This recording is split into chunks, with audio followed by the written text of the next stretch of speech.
ओम मनित्रयं नमस्कृत्य सुक्तिः परिभाव्य च वैयाकरणसिद्धान्तकौमुदीयं विरच्यते। सर्वेभ्यः श्रोतृभ्यः नमः। अस्माभिः गतपाठे यत् पठितं तद् एकवारं स्मरामः। वयं वैयाकरणसिद्धान्तकौमुदी इत्याख्यस्य ग्रन्थस्य तत्र अजन्तपुल्लिङ्गप्रकरणं पठन्तः स्मः। प्रकरणस्य अस्य अस्माकं क्रमे तत्र षष्टितमः पाठः गतपाठः प्रवृत्तः। अस्मिन् षष्टितमे पाठे सर्वादौ अस्माभिः शेषोऽघ्यसखि इति सूत्रस्थप्रत्युदाहरणविचारः कृतः। तत्र मूले पृष्टं यत् अस्त्रियामिति कुतः उच्यते। शेषोऽघ्यसखि इति न आङ्गोनास्त्रियामिति सूत्रस्थप्रत्युदाहरणविचारः कृतः। तत्र मूले उच्यते अस्त्रियाम् इति किम्? मत्या इति। तत्र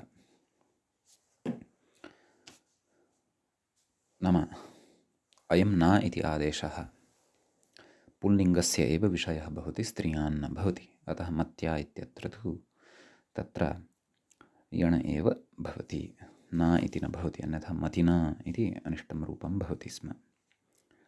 तदनन्तरम् अस्माभिः चतुर्थी विभक्तेः एकवचने हरये इति रूपं साधितं।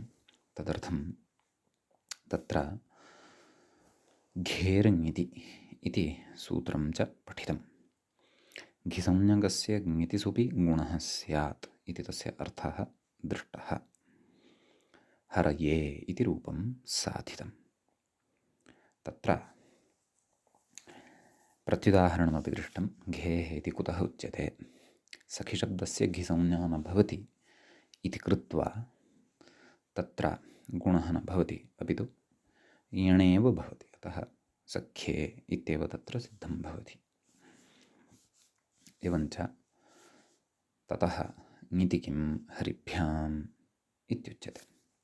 नाम ङिति परतः एव अयं गुणः भवति। भ्याम् इति तु ङित् नास्ति, अतः तस्मिन् परतः अयं गुणः अपि न भवति। तदनन्तरं प्रत्युदाहरणान्तरम् अपि दृष्टं सुपि किं? नाम सुपि इति परतः एव अन्यविधः ङित् प्रत्ययः यदि परतः भवति तदा तु इदं न भवति। तस्मात् पट्वी इत्यादिषु पटुशब्दात् ङिपि परतः पटु इत्यत्र उकारस्य गुणः ओकारः घेर्ङिति इत्यनेन न भवति इति। तदनन्तरं तत्र घेर्ङिति इत्यत्र इद्ग्रहणं कुतः? घेर्ङि इत्येव सूत्रं कुतो न इति विषयम् आदाय शब्देन्दुशेखरग्रन्थस्थं विचारं पुरस्कृत्य वयं चिन्तनं कृतवन्तः। प्रकृते इद्ग्रहणम् आवश्यकं भवत्येव, येन मत्याम् इत्यादिषु आमि स्थानिवद्भावेन ङिद्धर्मारोपः स्यात्। तस्मात् आडागमः स्यात् मत्याम् इत्यादीनि रूपाणि सिद्धानि स्युः निर्विघ्नतया। तदर्थम् इद्ग्रहणमत्र अपेक्षितमिति उद्ग्रन्थस्थ विचारम् अपि आदाय अस्माभिः चिन्तनं कृतम्। ततश्च तत्र पञ्चमी विभक्तेः एकवचने षष्ठी विभक्तेश्च एकवचने अस्माभिः ङसिङसोश्च इति सूत्रं पठितं। नाम पञ्चमी विभक्तस्य एकवचने षष्ठी विभक्तस्य एकवचने यद्रूपं भवति तस्य साधनाय। तस्य अर्थः अस्माभिः दृष्टः। एङः ङसिङसोः अतिपरे पूर्वरूपमेकादेशः स्यात्। अतः अस्माभिः हरिङस् अर्थात् पञ्चम्यां षष्ठ्यां च पूर्वरूपविधानेन हरेः इति रूपं साधितम्।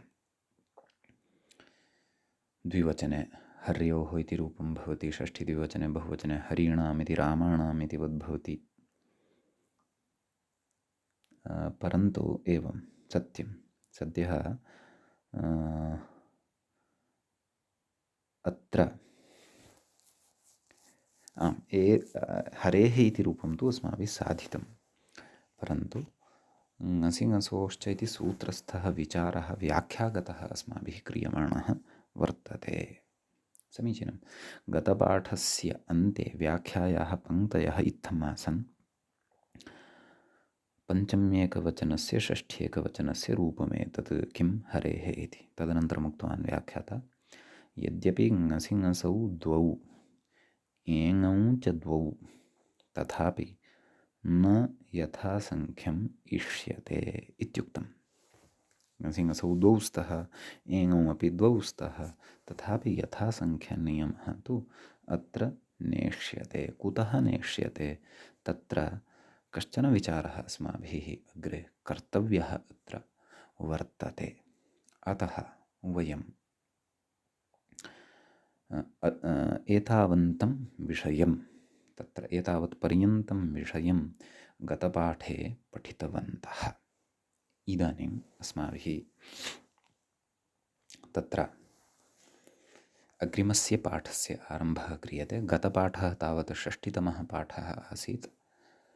अधुना तावत् एकषष्टितमः पाठः अथवा एकषष्टः पाठः आरब्धः भवति। समीचीनम्। एकषष्टितमः एकषष्टः अनयोः समानः अर्थः, परन्तु षष्टः इति प्रयोक्तुं न शक्यते। षष्टिशब्दात् तमप एव एकषष्टितमः इति। तद्विषये तद्धितेषु वयं विस्तरेण ज्ञास्यामः। समीचीनम्। तर्हि ङसि ङसोश्च इत्यत्र व्याख्यायाम् अग्रे किं कथयति तत् पश्यन्तु। नाम तत्र पक्षः उत्थापितः खलु। नाम ङसि ङसौ अपि द्वौ, एङ्वर्णौ अपि द्वौ, तर्हि यथासङ्ख्यमनुदेशः समानामिति नियमं पुरस्कृत्य यथासङ्ख्यनियमः अत्र कुतः न स्वीक्रियते? एवं खलु। ङसि परतः एकारस्य एव गुणः, ङस् प्रत्यये परतः ओकारस्य एव गुणः भवतु इति एषः नियमः कुतः न स्वीक्रियते? इति चेत् तथा नियमः यदि स्वीक्रियते तर्हि ङसि प्रत्यये परतः उकारान्तस्य तु गुणः न भविष्यति खलु। नैव, ओकारान्तस्य तु पररूपं न भविष्यति खलु। ओकारान्तात् परतः ङसि प्रत्यये परतः गुणः न पररूपं न पूर्वरूपं न भविष्यति खलु। प्रकृते पररूपं न पूर्वरूपप्रसङ्गः। एवं किल। गुरोः इत्यादीनि रूपाणि पञ्चम्यां नैव सेत्स्यन्ति, षष्ठ्यामेव तत्र गुरोः इति रूपं लप्स्यते। एवं खलु। तर्हि यथासङ्ख्यनियमः अत्र प्राप्यमाणः अस्ति, तथापि न भवति। कुतः न भवति? तत्र युक्तिः अग्रे दर्श्यते। किं कथयति पश्यन्तु। यथासङ्ख्यमनुदेशः समानां स्वरितेन इति सूत्रच्छेदम् अभ्युपगम्य, तत्र वयं जानीमः अष्टाध्याय्यां यथासङ्ख्यमनुदेशः समानाम् इति सूत्रम्, अपि च तत्र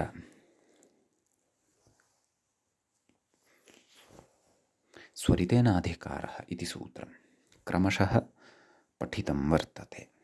सूत्रद्वयमपि इदम्। तर्हि यथासङ्ख्यमनुदेशः समानां स्वरितेन इति सूत्रच्छेदम् अभ्युपगम्य, नाम तत्र एवं रीत्या सूत्रच्छेदः कर्तव्यः। एवं किल। नाम यथासङ्ख्यमनुदेशः समानां स्वरितेन इत्येवम् एकं सूत्रम्, अधिकारः इति अपरं सूत्रम्। अपरं यत् सूत्रं भवति तत्र स्वरितेन इत्यस्य अनुवृत्त्या स्वरितेनाधिकारः इति सूत्रं कर्तव्यम्। यद्यपि अष्टाध्याय्यां तथा न दृश्यते, परन्तु युक्त्या प्रकृते क्वचित् नियमवारणाय इदं कर्तव्यम् इति। अस्तु, तर्हि एवम् अनया युक्त्या यथासङ्ख्यनियमः कथं वारितः भवति तद् अधुना अग्रे ज्ञातव्यं वर्तते। कथयति यथासङ्ख्यमनुदेशः समानां स्वरितेन इति सूत्रच्छेदम् अभ्युपगम्य यत्र स्वरितत्वं प्रतिज्ञातं तत्रैव यथासङ्ख्यविज्ञानात्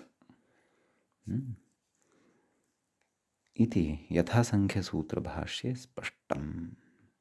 नाम यत्र स्वरितत्वं प्रतिज्ञातं वर्तते तत्रैव यथासङ्ख्यनियमः प्रवर्तते, अन्यत्र अन्यथा यथासङ्ख्यनियमस्य प्रवृत्तिः न भवति। एवं खलु इति यथासङ्ख्यमनुदेशसमानम् इत्यत्र सूत्रे भाष्ये भाष्यकारेण स्वयम् उक्तं वर्तते। समीचीनम्। एवं तर्हि तत्र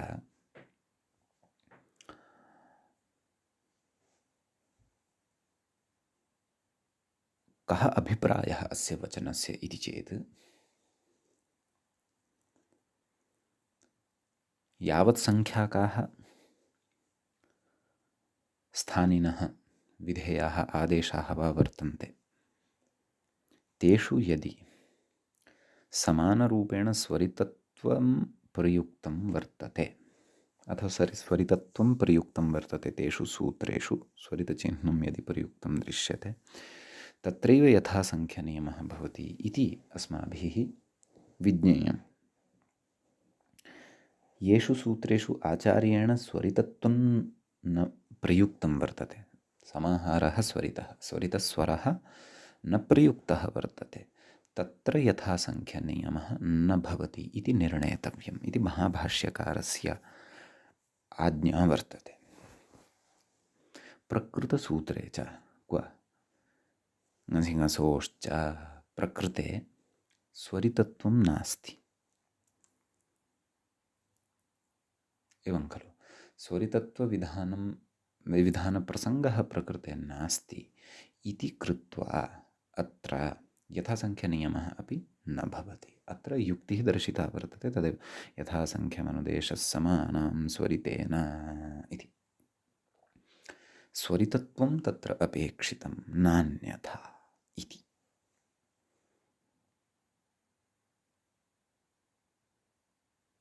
एवं खलु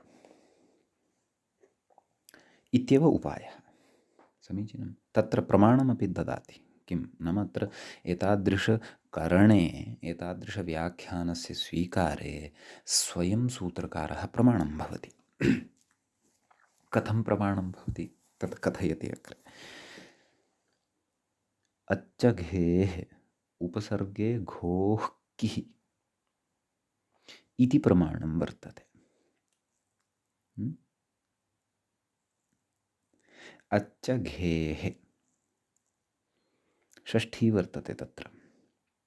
इदुद्भ्यामुत्र ङेः औदादेशः औत् स्यात् घेः अन्तादेशश्चकारः। घेः इत्यत्र षष्ठ्यन्तं वर्तते, अग्रिमे सूत्रे एव अस्माभिः पठिष्यते।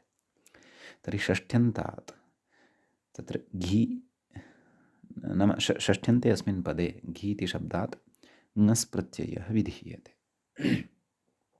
समीचीनं। ङस् तत्र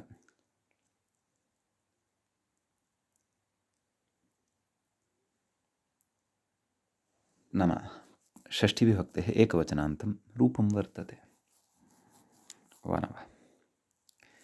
ततः पूर्वं घेर्ङित् इत्यस्य गुणः क्रियते। कः लभ्यते? ए अस् घे अस् पूर्वरूपं क्रियते घेस्। यदि यथासङ्ख्यनियमः एव स्यात् तर्हि तु एकारात् ङसि प्रत्यये परतः पूर्वरूपं भवति स्म, एकाराच्च ओकाराच्च ङस् प्रत्यये परतः पूर्वरूपं भवति स्म। अत्र तु तथा नास्ति। अत्र तु घे इत्यत्र एकारः अस्ति, परतः च षष्ठीविभक्तेः एकवचनमस्ति ङस्। यदि यथासङ्ख्यनियमः स्यात् तर्हि सूत्रकारः किम् एवं व्यवहरेद्वा न खलु। अतः इदमेकं ज्ञापकं वर्तते। पुनश्च उपसर्गे घोः किः, घोः इति तत्र पञ्चमी वर्तते। पञ्चमी वर्तते इति कृत्वा तत्र मूलशब्दः घु, तस्मात् ङस् ङसि प्रत्ययः तस्य ङस् अवशिष्यते, अस् अन्ततः अवशिष्यते। घेर्ङिति इत्यनेन गुणः। घो अस् पूर्वरूपं भवति। घोस् सस्य ऋत्वविसर्गे सति घोः इति रूपं, गुरोः इतिवत् घोः इति रूपं पञ्चम्यां सिद्ध्यति। यदि यथासङ्ख्यनियमः अत्र अभीप्सितः स्यात् तर्हि तु एकारात् परतः एव, एङ् मध्ये प्रथमः कः एकारः खलु, एकारात् परतः ङसि प्रत्यये परतः एव तत्र पूर्वरूपं भवति स्म, वा न वा? परन्तु अत्र तु तथा न दृश्यते, अत्र तु तस्य वैपरीत्यं दृश्यते इत्येवं किल। तर्हि प्रकृते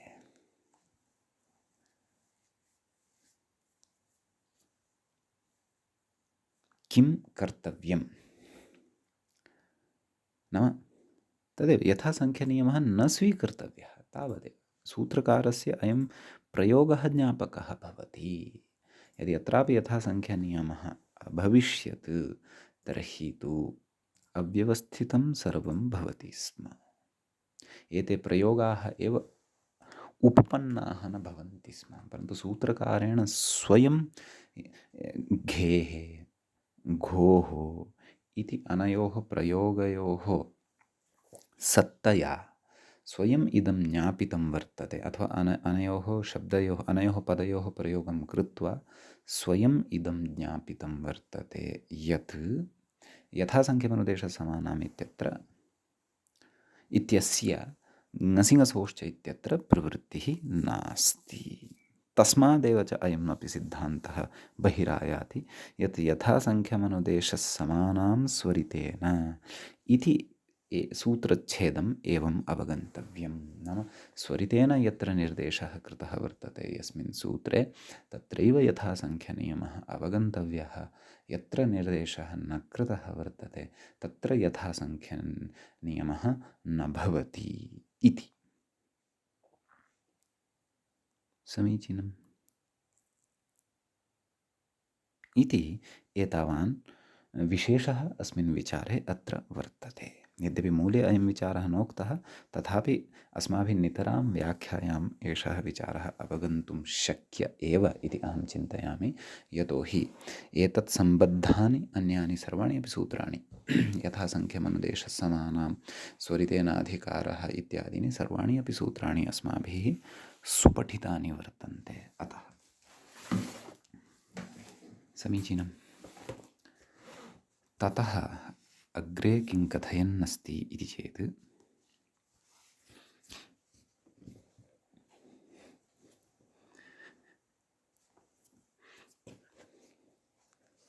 कथयति हर्योः इति। हरेः इति सिद्धं पञ्चमीविभक्तेः एकवचने, षष्ठीविभक्तेः च एकवचने सिद्धं, पञ्चमीविभक्तेः द्विवचने, बहुवचने तु पूर्ववदेव रूपाणि भवन्ति इति पूर्वम् अस्माभिः उक्तमेव। हर्योः इति कथयति। अग्रे कथयति षष्ठीद्विवचने यणादेशे रूपम् इति। हर्योः इति षष्ठीविभक्तेः द्विवचने प्रयोगः भवति। हरि ओस् यणादेशः भवति तावदेव। ङित् प्रत्ययः परतः नास्ति, अतः घेर्ङिति इत्यस्य प्रवृत्तिः अत्र न भवति इति भावः। बहुवचने तत्र प्रयोगः दत्तः हरीणाम् इति। सम्यक्। तत्र हरि इत्यस्मात् शब्दात् आम् इति प्रत्ययः भवति। समीचीनं। तत्र कथयति ह्रस्वनद्यापो नुट् यथा रामाणाम् इत्यत्र कृतं। हरि न आम् हरिणाम्। नामि इति दीर्घः, नामि इत्यनेन दीर्घः भवति। हरि नाम् अट्कुप्वाङ्मम् इति णत्वं, तेन णत्वं भवति हरिणाम् इति रूपं सिद्धं भवति। अतः सम्पन्ना एषा षष्ठी विभक्तिः अपि इकारान्तपुंलिङ्गशब्दानाम्। अधुना तत्र अग्रे सप्तमी विभक्तेः एकवचनम् अस्ति। तत्र व्याख्याता कथयति, स्थितिं प्रस्तौति। हरि इ इति स्थिते घेर्ङिति इति गुणे प्राप्ते। सम्यक्। ङि परतः यः प्रत्ययः वर्तते सः ङित् अस्ति खलु, अतः घेर्ङिति इति इदं सूत्रम् अत्र गुणं कर्तुम् उद्युक्तं भवति, तस्य प्राप्तिः अत्र भवति। गुणे प्राप्ते सत्येव तत्र सूत्रम् आरभ्यते, यतोहि अत्र गुणः नापेक्षितः। गुणः नापेक्षितः तर्हि अत्र भिन्ना काचिद् व्यवस्था अधुना आरभ्यमाणा वर्तते, सा उच्यते। सा च व्यवस्था वर्तते एवम्। अच्चघेः इति। तत्र अत् इति प्रथमाविभक्तेः एकवचनान्तं रूपं भवति। घेः इति तत्र नैव द्वितीयं पदं भवति च इति। अत् च इति अव्ययपदं भवति। घेः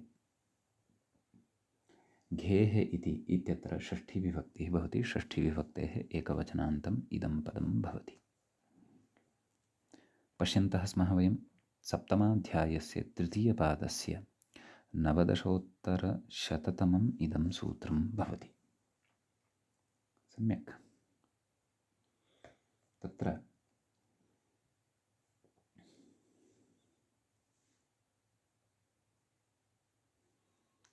व्याख्याता कथयति ङेरां नद्यां नीभ्यः इत्यतः ङेः इत्यनुवर्तते। सम्यक्।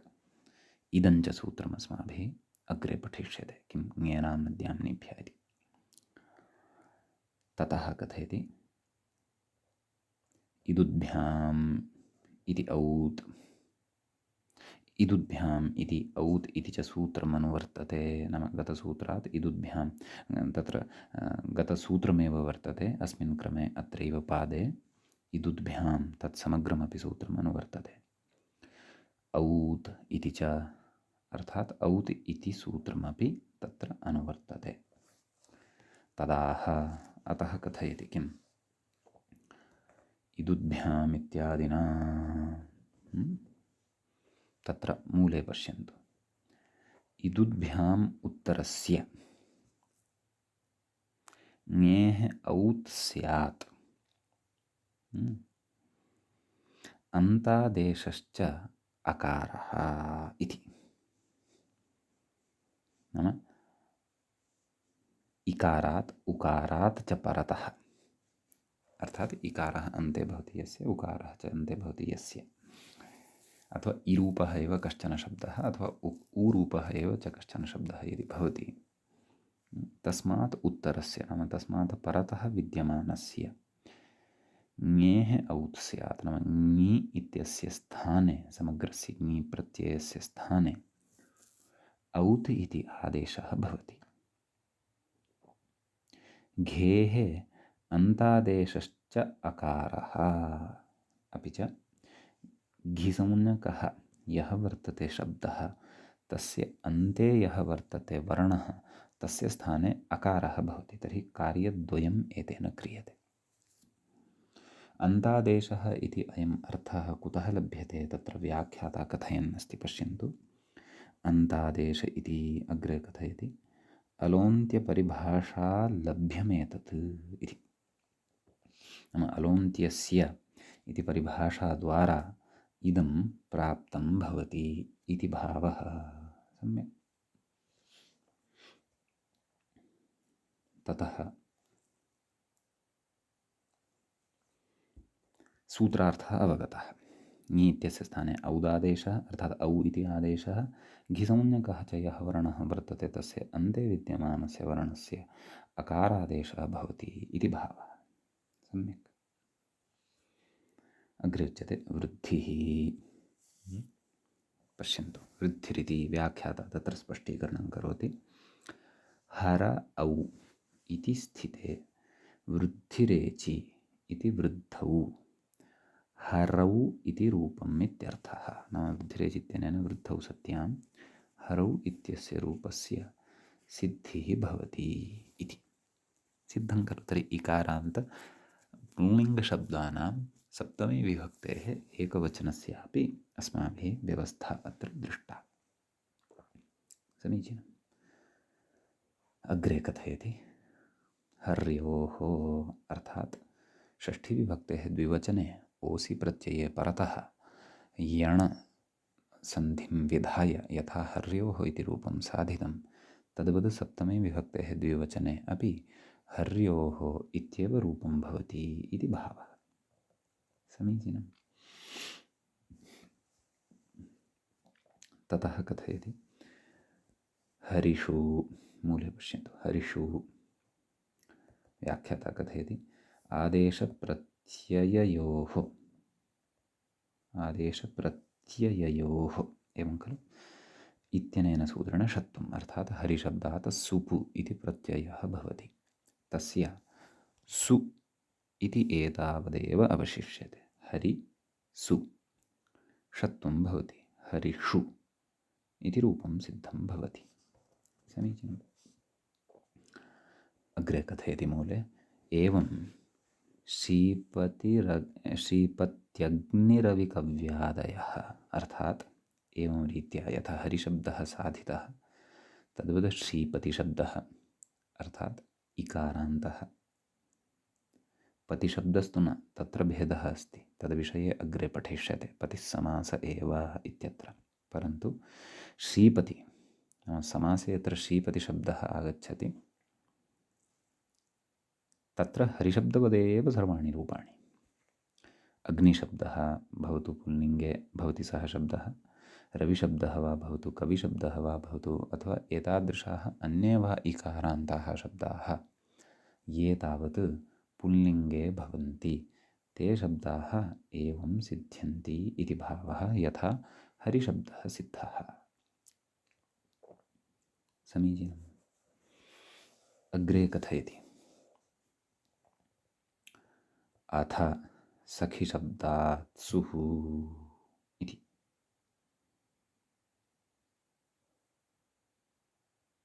एवं खलु, नाम इदानीं सखी इति शब्दः इकारान्तः यः वर्तते तस्मात् सुप्रत्ययः अधुना क्रियते इति, नाम विधीयते, नाम इदानीं सखिशब्दविषये विशेषः अग्रे वक्तव्यः वर्तते।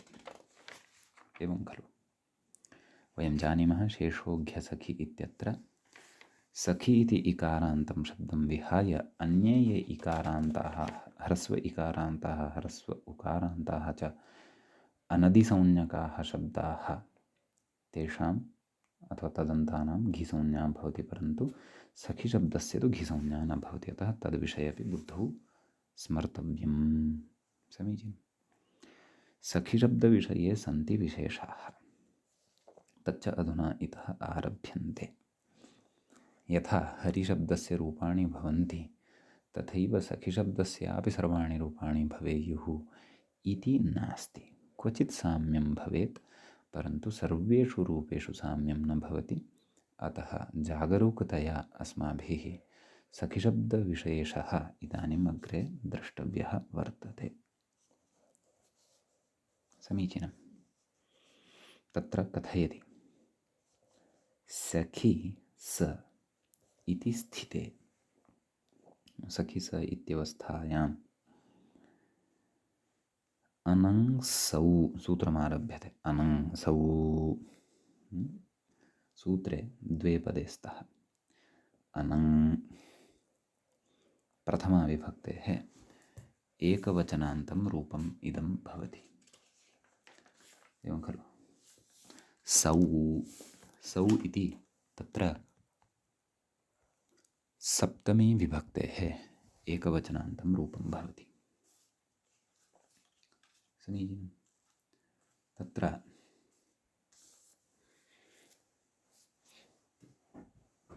सूत्रे अस्मिन् आहत्य द्वे पदे भवतः अनङ् इति सौ इति इत्युक्तमेव।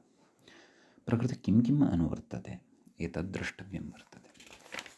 वयं पश्यन्तः स्मः यत् सप्तमाध्यायस्य प्रथमपादस्य 93तमं सूत्रम् इदं भवति। अतः तत्र अष्टाध्याय्यां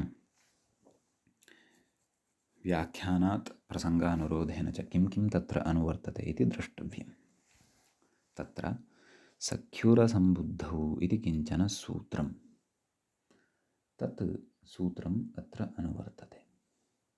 व्याख्याता कथयन्नस्ति सख्युरसम्बुद्धौ इत्यनुवर्तते। अग्रे कथयति अङ्गस्य इत्यधिकृतं नाम अङ्गाधिकारे इदं सूत्रं भवति इति भावः। एवं खलु। तदाह तदनन्तरं कथयति नाम सूत्रार्थं कथयति इति। अपि च सूत्रार्थं पश्यामः। किं कथयति? सख्युः अङ्गस्य, अङ्गं वयं जानीमः, अङ्गं यस्मात् प्रत्ययविधिस्तदादिप्रत्ययेऽङ्गम् इति कथयति। सख्युः अङ्गस्य अनङादेशः स्यात्, नाम तस्य स्थाने अनङ् इति आदेशः भवति असम्बुद्धौ सौ परे। नाम सख्युरसम्बुद्धौ इत्यतः अनुवृत्त्या लब्धं खलु असम्बुद्धौ इति। अर्थात् तदेव सम्बुद्धिसंज्ञकः सुप्रत्ययः परतः न भवेत्। सम्बोधनविवक्षायां यः सुप्रत्ययः विधीयते तस्य खलु अस्माभिः सम्बुद्धिसंज्ञा पूर्वं पठिता वर्तते। एवं किल। स एव सुप्रत्ययः सम्बुद्धिसंज्ञकः यः भवति सः परतः नापेक्षितः, सः परतः न भवेत् इति। तदा एव तस्य सखी इति शब्दस्य स्थाने अनङादेशः भवति इति भावः। समीचीनम्। ततः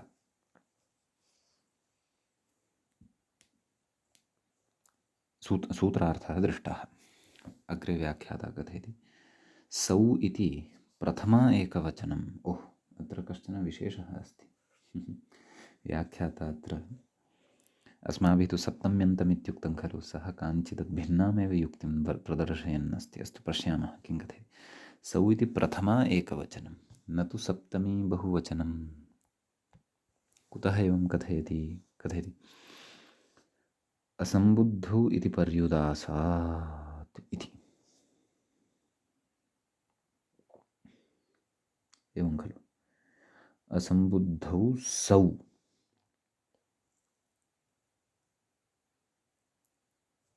परन्तु तत्र युक्तिः का? असम्बुद्धिः का वर्तते? सुप्रत्ययः वर्तते। तर्हि तस्य एव विशेषणत्वेन सु इति प्रत्ययः स्वीकर्तुं शक्यते खलु, विशेष्यत्वेन।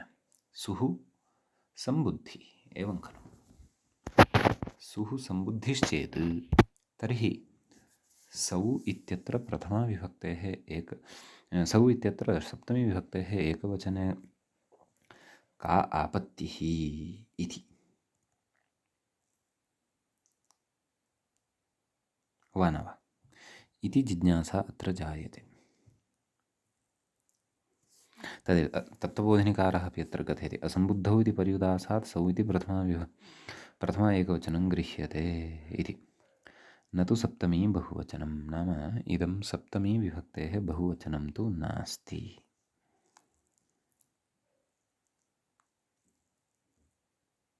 मानव परन्तु असम्बुद्धौ इति पर्युदासात्, नाम असम्बुद्धौ इति पर्युदासः यदि स्वीक्रियेत, नाम निषेधः कृतः वर्तते, तर्हि सौ इति प्रथमान्तं कथं स्वीकर्तव्यं? प्रथमान्तं यदि स्वीकर्तव्यं तर्हि तस्य लुप्तप्रथमाकत्वं तत्र अस्माभिः अवगन्तव्यं भवेत्। वा न वा? आम्, अत्र अभिप्रायः कः इति चेत् पदविषये न उच्यते। असम्बुद्धौ सौ इति वर्तते खलु मूले, तत्तु सप्तम्यन्तमेव। समीचीनं, तत्तु सप्तम्यन्तमेव वर्तते। अत्र भ्रमः भवति, अतः पुनः अत्र जागरूकतया अवधानं कुर्वन्तु।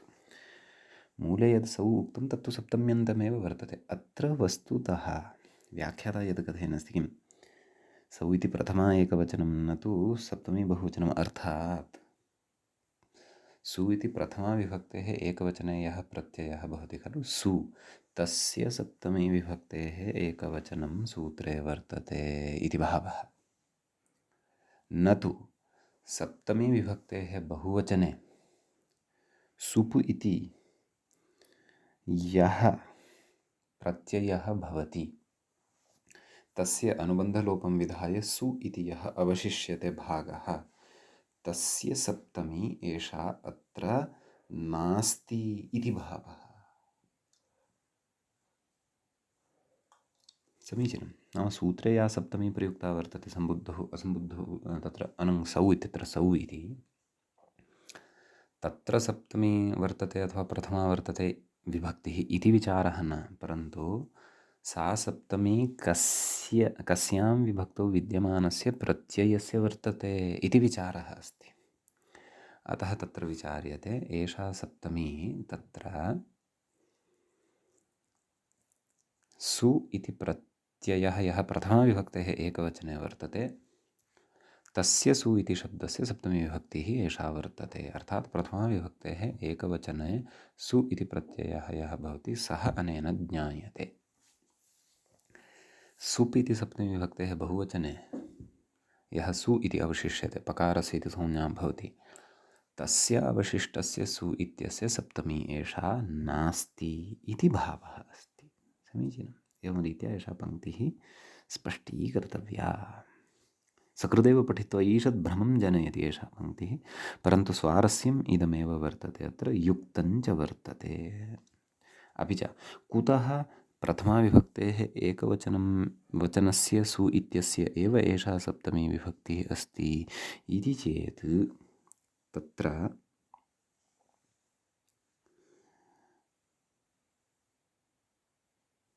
असम्बुद्धौ इति पर्युदासनम्, असम्बुद्धौ इति निषेधः तत्र प्रमाणं भवति इति भावः। कथं सः निषेधः अत्र प्रमाणं भवति इति चेत् तत्र एकवचनं सम्बुद्धिः भवति, कदापि सप्तमी विभक्तेः बहुवचनं सम्बुद्धिः न भवति। अतः एकवचनं च सु प्रथमाविभक्तेः एकवचने एव भवति। अतः असम्बुद्धौ इति अनुवृत्त्या यत् पदम् अत्र आगतं तदेव अत्र प्रमाणं भवति। एवं खलु, तदेव इह प्रमाणं भवति यत् प्रकृते प्रथमाविभक्तेः एकवचने यः सुप्रत्ययः तस्य सप्तमी विभक्तिः सूत्रे वर्तते इति भावः। समीचीनम्। अग्रे कथयति अनङ् ङकारः इत्। नाम अनङ् इति यः प्रत्ययः वर्तते तस्मिन् यः ङ वर्णः वर्तते सः इति संज्ञकः वर्तते, लोपः भवति तस्य लोपः इत्यनेन। नकारात् अकारः उच्चारणार्थकः इति इत्यपि च उच्यते। एवं खलु, अनङ् इत्यत्र नकारात् परतः यः अकारः वर्तते सः उच्चारणार्थकः केवलः वर्तते इति भावः। सम्यक् अग्रे कथयति अनेकाल्त्वात् सर्वादेशत्वम् आशङ्क्याः। अनङ् इति नाम तस्य अनुबन्धविनिर्मुक्तस्यापि अन् इत्येव खलु अवशिष्यते वा न वा? तर्हि समग्रस्यापि तत्र सखिशब्दस्य स्थाने अयम् आदेशः स्यात् खलु इति चेत् तथा न।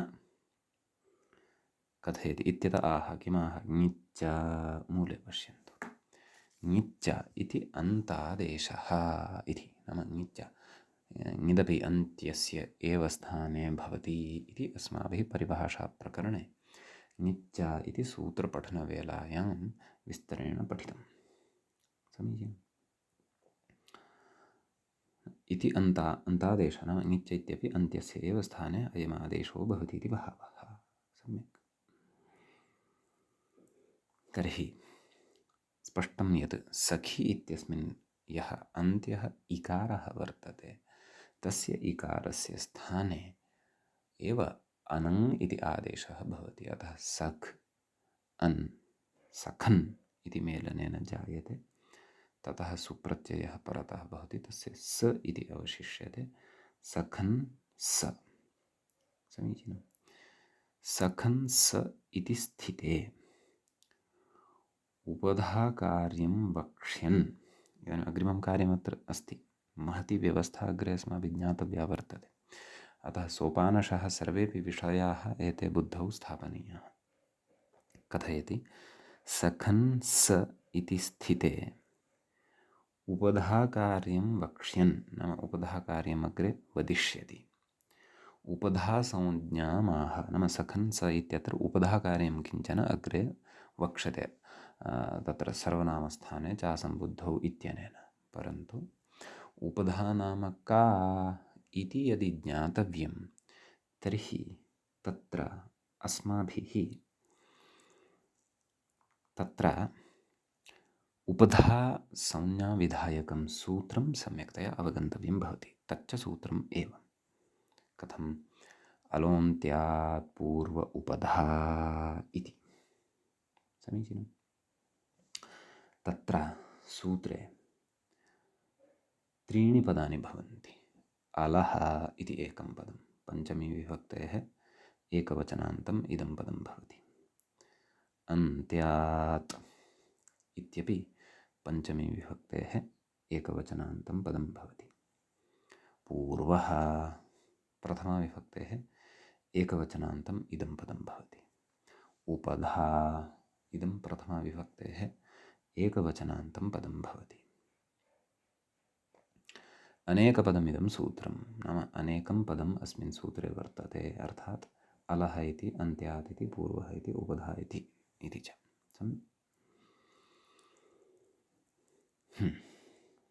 अधुना व्याख्यातारं पश्यामः।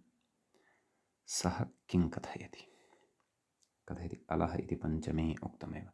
अन्त्यात् इति समानाधिकरण्यात्, अन्त्यात् इति सामानाधिकरण्यात्, नाम अन्त्यात् इति तस्य विशेषणपदं यद् वर्तते तस्मिन्नपि पञ्चमी वर्तते, अतः अलः इत्यत्रापि पञ्चमी विभक्तिः एव तत्र भवति इति।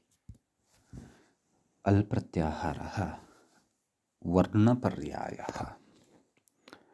यतोहि अल् प्रत्याहारे अकारादारभ्य तत्र हकारं यावत् सर्वेपि वर्णाः अन्तर्भूताः भवन्ति।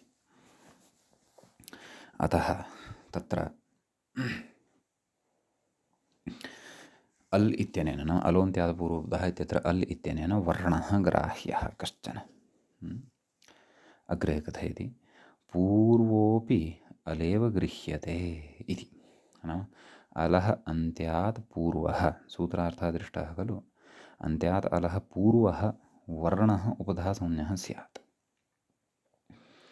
तर्हि पूर्वः वर्णः नाम तर्हि पूर्व इति विशेष्यपदं यद् वर्तते तस्य वर्णः इति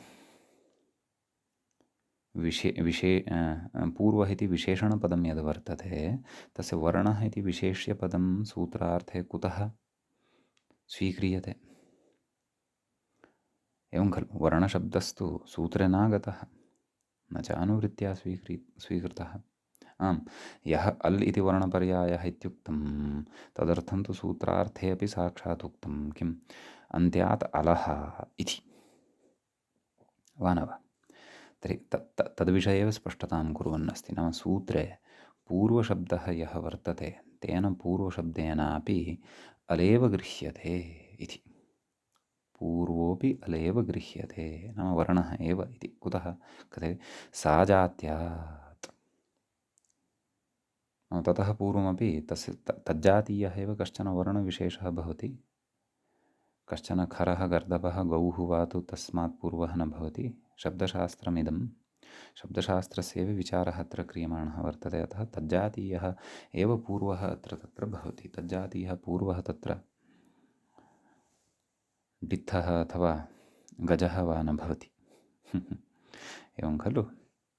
कथयति अग्रे, इत्यत आह अन्त्यादल इत्यादिना। मूले पश्यन्तु सूत्रार्थम्। अन्त्यात् अलः पूर्वः वर्णः नाम अन्तिमः यः अल् नाम यः कोऽपि वर्णः तस्मात् पूर्वं यः वर्णः भवति सः वर्णः उपधासंज्ञकः स्यात् इत्युक्तम्।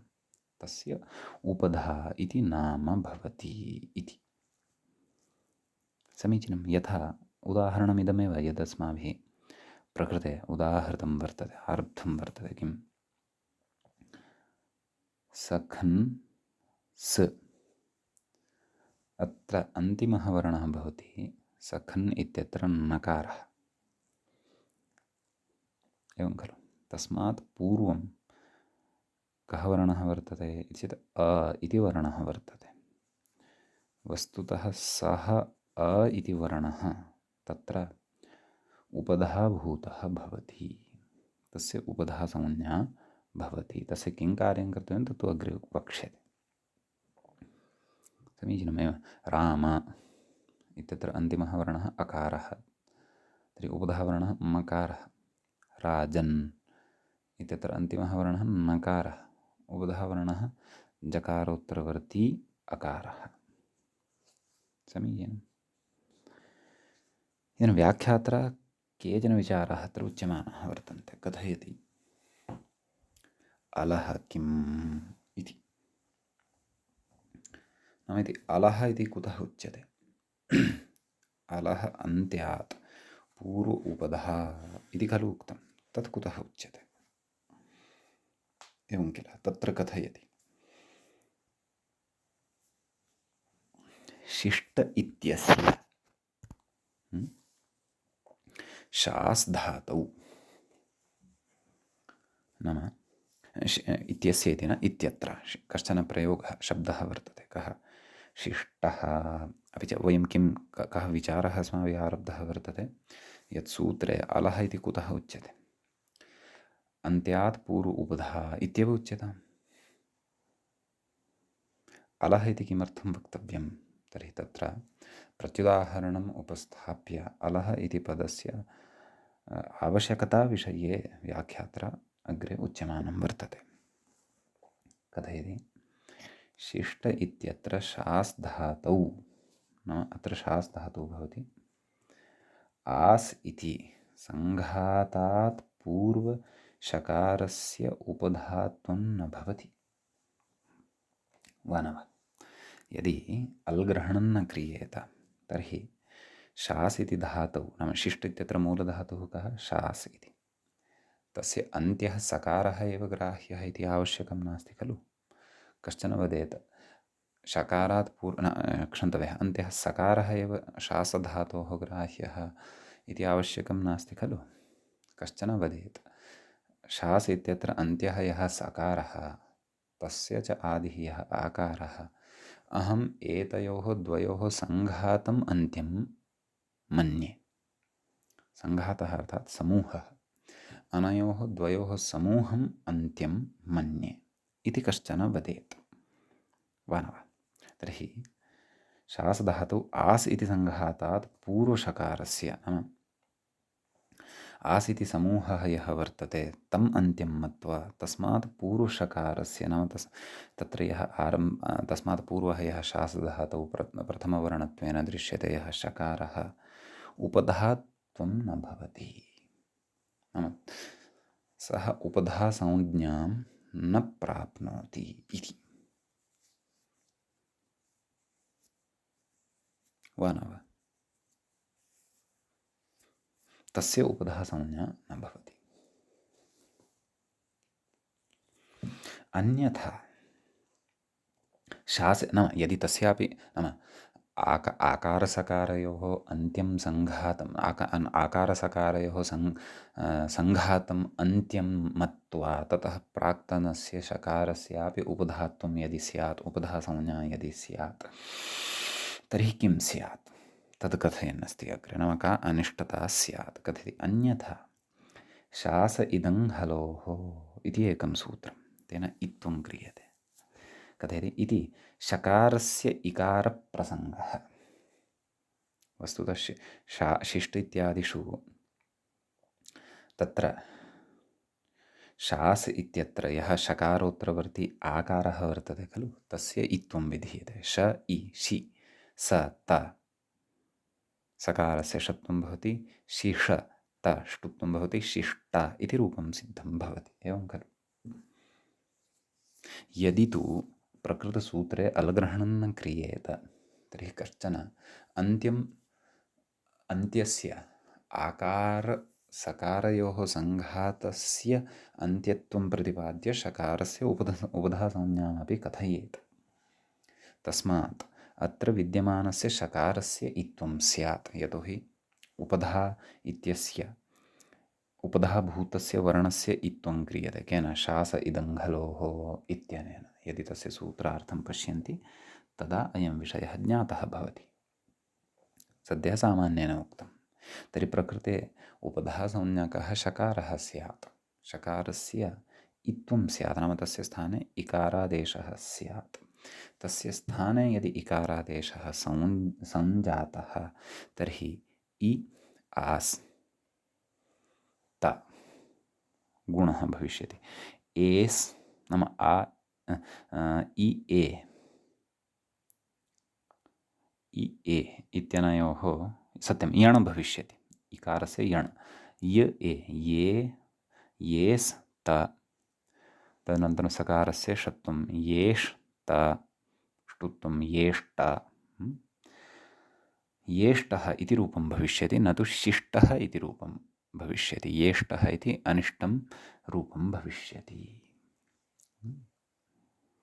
अतः प्रकृते तत्र अन्त्यः यः अल् अर्थात् केवलः कश्चन एकः वर्णः यः अन्त्यः वर्तते तस्य एव अन्त्यत्वेन ग्रहणम् अत्र भवतु, न तु सङ्घातरूपयोः द्वयोः अलोः ग्रहणम् अत्र अन्त्यत्वेन भवेत्। अतैव उक्तम् अल् इति वर्णपर्यायः, नाम एकः एव वर्णः एकस्मिन् समये अत्र अन्त्यः अस्माभिः ग्राह्यः इति भावः। समीचीनं। तेन तत्र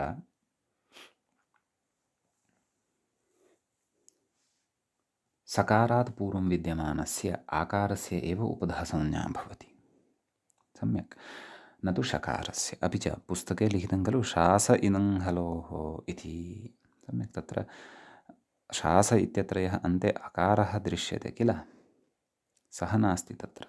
वस्तुतः शास् इति सकारान्तः एव धातुः सः तत्र वर्तते। तस्य सः अकारः तत्र अस्ति चेदपि तस्य इतसंज्ञया लोपः भवति, सः तत्र न दृश्यते, श्रूयते वा। शास् इति यथा पाठाव्यक्तायां वाचि इति कथयामः खलु, तत्र अकारः न भवति। पठ इति ठकारान्तः एव सः धातुः। अकारग्रहणस्य तु तत्र भिन्नानि प्रयोजनानि भवन्ति, तानि च अस्माभिः तिङन्तप्रकरणे पठिष्यन्ते। समीचीनम्। इति अलग्रहणं कुतः कृतं तदर्थं तस्य प्रयोजनम् अत्र अस्माभिः दृष्टम्, अवगतं च। अधुना अग्रे वर्णग्रहणं किम् इति। वर्णग्रहणं सूत्रे तु न कृतं, परन्तु वृत्तौ अर्थात् सूत्रवृत्तिः अर्थात् सूत्रार्थः, सूत्रव्याख्या या कृता वर्तते तत्र यत् वर्णग्रहणं कृतं वर्तते तत् किमर्थं वर्तते इति कथयन्नस्ति। एवं खलु, तत्र उच्यते शास् धातौ नाम पूर्व इत्यस्य तत्र विशेष्यत्वेन वर्णग्रहणं यत् सूत्रार्थे कृतं वर्तते, वर्णशब्दस्य ग्रहणं यत् सूत्रार्थे कृतं वर्तते तद् वयम् अधुना पश्यामः इति। कथयति शास् धातौ शा इति समुदायस्य, नाम अस्मिन् धातौ यः शा इति समुदायः वर्तते तस्य उपधात्वं न भवति, तस्य उपधा संज्ञात्वं न भवति वा न वा। अन्यथा अन्त्यः यः वर्तते तस्मात् पूर्वं यावानपि भागः वर्तते तस्यापि उपधासंज्ञा स्यात्। यथा शास् इत्यत्र अन्त्यः कः वर्तते, स् इति वर्तते। एवं खलु, तस्य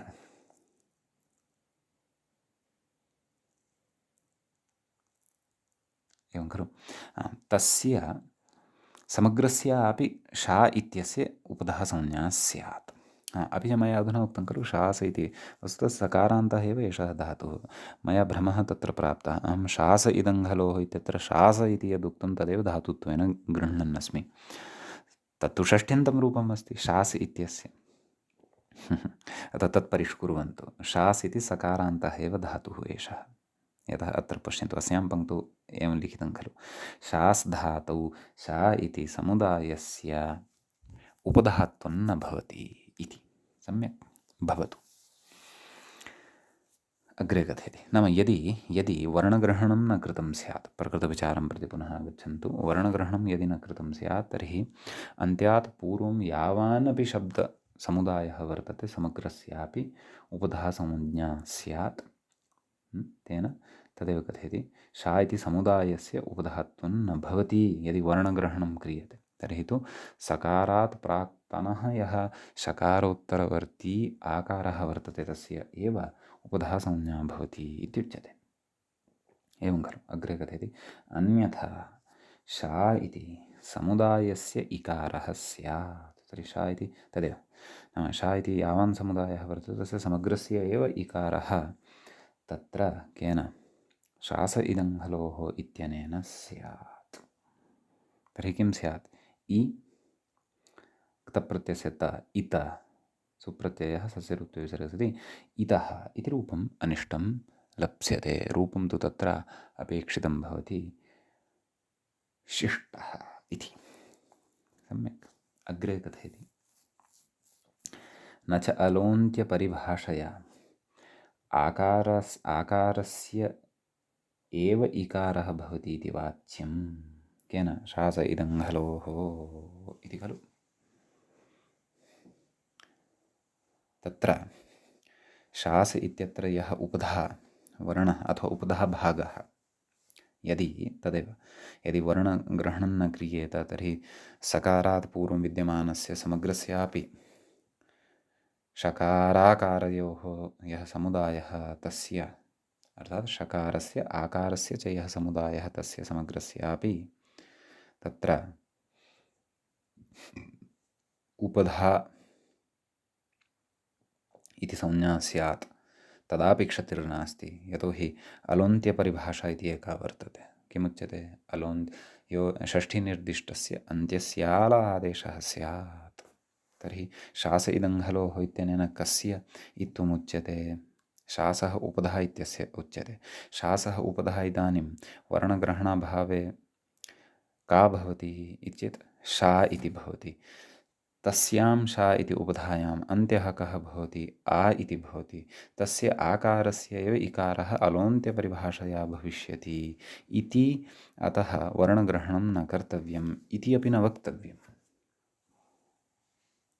यद्यपि भवतः युक्तिः भवता स्वपक्षात् सम्यगेव प्रतिपादिता परन्तु तथापि न वक्तव्यं तदेव उच्यते न च इति उक्तं खलु अलोन्त्यपरिभाषया आकारस्य एव इकारः भवति इति वाच्यं कुतः अग्रे कथयति न अनर्थके अलोन्त्यविधिः इति निषेधात् इति अग्रे अस्माभिः एका परिभाषा एषा पठिष्यते नानर्थके लोन्त्यविधिरनभ्यासविकारे तस्याः परिभाषायाः अत्र अपेक्षितः एकदेशः उक्तः वर्तते कः न अनर्थके नाम अनर्थके अलोन्त्यविधिः न भवति अलोन्त्यस्य इत्यस्य विधेः प्रवृत्तिः न भवति इति प्रकृते शास इति अर्थवान् वर्तते धातुः शास् इत्यस्य एकदेशः आस् इति तु निरर्थकः वर्तते इति भावः अतः कस्यचित् शब्दस्य